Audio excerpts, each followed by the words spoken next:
இப்போ நம்ம ஃபஸ்ட்டு எரிமேல இறங்கி அங்கே பேட்டை தர்மசாஸ்திரா கோயிலில் பேட்டையை துள்ளிட்டு அதுக்கப்புறம் பார்த்திங்கன்னா கீழே பார்த்திங்கன்னா பேட்டை தர்மசாஸ்திராலேருந்து தர்மசாஸ்திரா கோயில் ஒன்று இருக்கும். அங்கே போயிட்டு நீங்கள் பேட்டை துள்ளிட்டு சுவாமி தரிசனம் நம்ம பண்ணணும். இங்கே வந்து பொறி வாங்கி அந்த ரிவரில் வந்து நம்ம வந்து சேர்த்துடணும். பேரூர்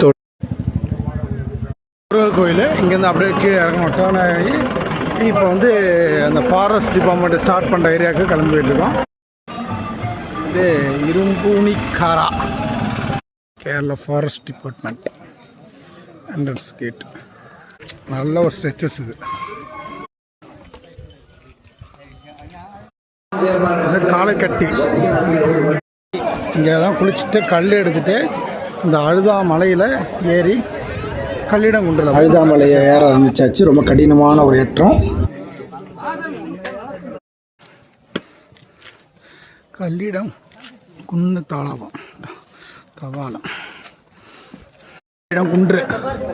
இந்த அழுதாமலையில் எடுத்து வந்த கல்லை இங்கே தான் போடணும்.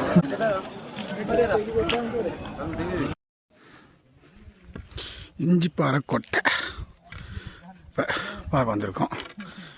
இங்கே வந்து உடும்பாறை விநாயகர் ஸ்ரீ ஐயப்பா டெம்பிள் உள்ளே பார்க்குறீங்க. முக்குழி தீர்த்தம் வந்துருக்கோம். நம்ம முக்குழி தீர்த்தம் இறக்கம் இதுதான். இப்போ நம்ம இருக்கிறது வந்து முக்குழி புதுச்சேரி தாவளம். இது வந்து பார்த்திங்கன்னா கரிமலை இருக்குல்ல, அதனுடைய இறக்கம். நிறைய பேர் இங்கே தான் ஸ்டே பண்ணுவாங்க. கரிமலை ஏற்றம் ரொம்ப கடினம்னு சொல்லுவாங்க. பார்த்திங்கன்னா அங்கே எடுத்துகிட்டு இருக்க சில காலை நேரத்தில் அருமையான புகைப்படங்களை தான் உங்களுக்கு ஷேர் பண்ணியிருக்கேன். இதெல்லாம் பார்த்து நடக்கிறது ஒரு பெரிய விசேஷம். ஐயப்பா ஐயப்போ ஐயப்பா வீரமணி கண்டனே. கரிமலை ஏத்தம் முடிய போகுது. உச்சி வந்துட்டோம்.